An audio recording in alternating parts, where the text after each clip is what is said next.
मुअज़्ज़ज़ ख़वातीनो हज़रात, सेवा art society दे अज दे इस मुशायरे च तुहानू सारिਆਂ ਨੂੰ दिल दियां गहराइयां ते डूंघाइयां विचों जी आयां नूं आखने आ।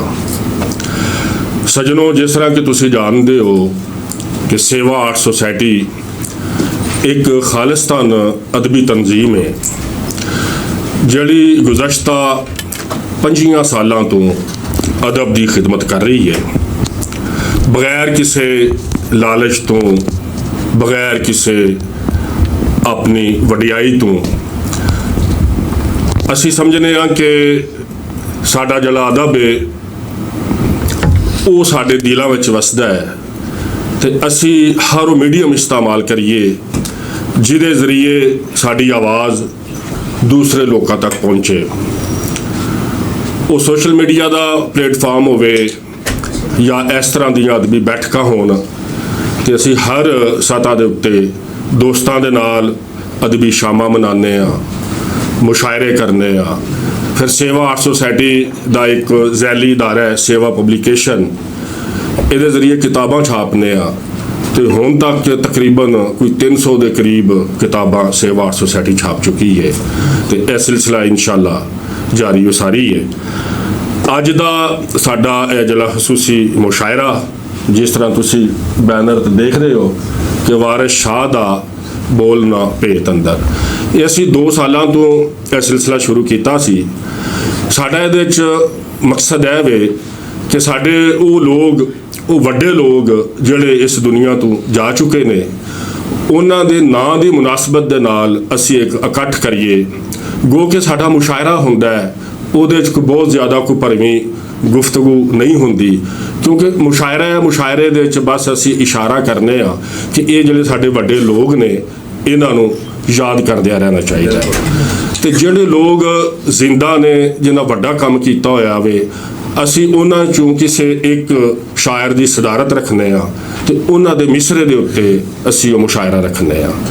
एक महीने किसी की याद च मुशायरा होंदा है और दूसरे महीने साडे वो लोग जिहड़े कम कर रहे हैं, साडा यह ख्याल है कि उन्हां दी जिंदगी दे च जिन्ना कुछ साडे कोल हो सकता है असी उन्हां दी खिदमत करिए, उन्हां नूं याद करिए, उन्हां नूं इज्जत दईए। तो हुण तक तकरीबन इन्हां 2 सालों दे च असी काफ़ी सारे साडे जिहड़े दोस्त ने उन्हां दे मिसरियां दे उत्ते उन्हां दी सदारत च असी मुशायरा करवा चुके हैं। तो अज दा साडा यह जिहड़ा मुशायरा है वारिस शाह साहब के मिसरे के उत्ते भी उन्होंने याद करन दा एक तरीका है। तो मैं समझना वा कि इस मुशायरे की जिहड़ी सदारत है वो वीर सिपाही होरां तो बेहतर पूरे पाकिस्तान दे च होर कोई बंदा मैनूं नज़र नहीं आया। पंजाबी जुबान के बहुत वड्डे शायर मैं समझना कि इस वक्त सोशल मीडिया के उत्ते जिथे जिथे पंजाबी बोली और समझी जाती है उहदे च वीर सिपाही का नाम बिल्कुल ऐसे एक चमकते हुए चांद की तरह चमक रहा है। तो तुहाडी भरपूर तालियां दे च अज दे साडे इस मुशायरे के प्रधान वीर सिपाही होरी स्टेज के उत्ते तशरीफ लिया। सजनों, वारिस शाह के हवाले दे नाल बहुत सारी गुफ्तगू असी सुनते रहने, पढ़ते रहने। जिस तरह मैं पहले अर्ज़ की थी कि एक छोटा जिन्ना साडा एक सिलसिला होंदा है कि असी याद करने आ। वारिस शाह साडे उन्हां शायरां दे च शामिल ने जिन्हां नूं असी अपने सूफी शायर कहने आ, जिस तरह साडे बाबा बुल्ले शाह, बाबा फरीद और साडे जिन्ने भी बाबे शायर है ने, उन्हां सारियां दा मैं समझना कि अगर असी एक लफ्ज़ी गल करिए, 1-2 लफ्ज़ां दे च उन्हां दे कलाम दी, उन्हां दी तालीम दी, तो उन्हां सारियां बाबियां ने सानूं यह दस्सिया है कि इंसान और अल्लाह दे दरमियान जिहड़ा ताल्लुक है वो किस तरह का होना चाहिए है। अगर वो कमज़ोर है तो उन्हें किस तरीके दे नाल मजबूत किया जाना चाहिए है। तो वो सारी शायरियां जिहड़ी इन्हां दी शायरी बाबियां दी उहदा सत्त इहो ही है। फिर उन्हां दूसरी जिहड़ी गल कीती कि वो वे अपने आप नूं पछाणन दा सफ़र, कि उन्हां दी शायरी दे विच बहुत सारे शेर ऐसे ने जिहड़े सानूं दावत देंदे ने कि इंसान अपने आप नूं समझे, अपने आप नूं जाने। कि वारिस शाह ने जदों दी हीर लिखी है, वारिस ने हीर रांझे कोलों खो लई है, ਹੁਣ ਅਸੀਂ ਜਦੋਂ ਵੀ ਕਹਿੰਦੇ ਹਾਂ ਅਸੀਂ ਹੀਰ ਵਾਰਿਸ ਸ਼ਾਹ ਕਹਿੰਦੇ ਆ, ਕਦੀ ਕਿਸੇ ਹੀਰ ਰਾਂਝਾ ਨਹੀਂ ਕਿਹਾ। ਤੇ ਉਹਨਾਂ ਦੇ ਨਾਮ ਦੇ ਨਾਲ ਇਸ ਤਰ੍ਹਾਂ ਇੱਕ ਜੁੜਤ ਹੋ ਗਈ ਹੈ। ਤੇ ਮੈਂ ਸਮਝਣਾ ਕਿ ਇਹ ਜਿਹੜੀ ਜੁੜਤ ਇਸ ਤਰ੍ਹਾਂ ਨਹੀਂ ਹੁੰਦੀ, ਇਹਦੇ ਪਿੱਛੇ ਉਹਨਾਂ ਦਾ ਬਹੁਤ ਵੱਡਾ ਕੰਮ ਹੈ। ਕਿਉਂਕਿ ਵਾਰਿਸ ਸ਼ਾਹ ਨੇ ਦੋੜੇ ਵੀ ਲਿਖੇ ਸੀ, ਹਰਫੀਆਂ ਵੀ ਲਿਖੀਆਂ, ਔਰ ਵੀ ਉਹਨਾਂ ਦਾ ਕਾਫੀ ਸਾਰਾ ਕੰਮ ਹੈਗਾ। ਸੱਸੀ ਪੁੰਨੂ ਵੀ ਵਾਰਿਸ ਸ਼ਾਹ ਦੀ ਕਿਤਾਬ ਹੀ ਗਈ ਹੈ।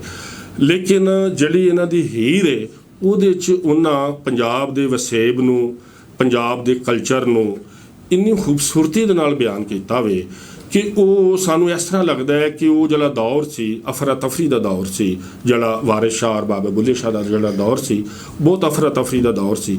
ਤੇ ਇਹਨਾਂ ਦੀ ਸ਼ਾਇਰੀ ਦੇ 'ਚੋਂ ਪੂਰਾ ਜਿਹੜਾ ਵੇ ਦੌਰ, ਉਹ ਸਮਾਜ ਸਾਡੇ ਸਾਹਮਣੇ ਬਿਲਕੁਲ ਇਸ ਤਰ੍ਹਾਂ ਇੰਝ ਲੱਗਦਾ ਕਿ ਜਿਵੇਂ ਇੱਕ ਫਿਲਮ ਚੱਲ ਰਹੀ ਹੈ ਸਾਡੀ ਅੱਖਾਂ ਦੇ ਅੱਗੇ। ਤੇ ਗੱਲਾਂ ਤੇ ਬੇਸ਼ੁਮਾਰ ਜਿਹੜੀਆਂ ਨੇ ਇਸ ਹਵਾਲੇ ਨਾਲ ਹੋ ਸਕਦੀਆਂ ਨੇ, ਕੀਤੀਆਂ ਜਾ ਸਕਦੀਆਂ ਨੇ। ਲੇਕਿਨ ਵਾਰਿਸ ਸ਼ਾਹ ਦਾ ਇੱਕ ਹੋਰ ਕਮਾਲ ਹੈ ਕਿ ਉਹਨਾਂ ਦੇ ਮਿਸਰੇ ਜਿੰਨੇ ਜ਼ਰਬੁਲ ਮਿਸਲ ਬਣੇ ਨੇ, ਉਹਨੇ ਕਿਸੇ ਹੋਰ ਸ਼ਾਇਰ ਦੇ ਉਸ ਤਰੀਕੇ ਦੇ ਨਾਲ ਮਿਸਰੇ ਜ਼ਰਬੁਲ ਮਿਸਲ ਨਹੀਂ ਬਣੇ, ਆਮ ਲੁਕਾਈ ਦੇ ਵਿੱਚ ਨਹੀਂ। 2-3 ਮਿਸਰੇ ਮੈਂ ਤੁਹਾਡੇ ਸਾਹਮਣੇ ਰੱਖਾਂ ਤਾਂ ਕਿ ਵਾਰਿਸ ਸ਼ਾਹ ਦਾ ਬੋਲ ਨਾ ਭੇਤ ਅੰਦਰ, ਵਾਰਿਸ ਸ਼ਾਹ ਦਾ ਬੋਲ ਨਾ ਭੇਤ ਅੰਦਰ, ਦਾਨਿਸ਼ਮੰਦ ਨੂੰ ਗੌਰ ਜ਼ਰੂਰ ਹੈ ਸੀ। ਫਿਰ ਉਹ ਲਿਖਦੇ ਨੇ ਕਿ ਵਾਰਿਸ ਸ਼ਾਹ ਨਾ ਦਬੀਏ ਮੋਤੀਆਂ ਨੂੰ, ਵਾਰਿਸ ਸ਼ਾਹ ਨਾ ਦਬੀਏ ਮੋਤੀਆਂ ਨੂੰ, ਫੁੱਲ ਅੱਗ ਦੇ ਵਿੱਚ ਨਾ ਸਾੜੀਏ ਜੀ। ਤੇ ਵਾਰਿਸ ਸ਼ਾਹ ਉਹ ਸਦਾ ਹੀ ਜਿਉਂਦੇ ਨੇ ਜਿਨ੍ਹਾਂ ਕੀਤੀਆਂ ਨੇਕ ਕਮਾਈਆਂ ਨੇ। ਵਾਰਿਸ ਸ਼ਾਹ ਉਹ ਸਦਾ ਹੀ ਜਿਉਂਦੇ ਨੇ ਜਿਨ੍ਹਾਂ ਕੀਤੀਆਂ ਨੇਕ ਕਮਾਈਆਂ ਨਹੀਂ।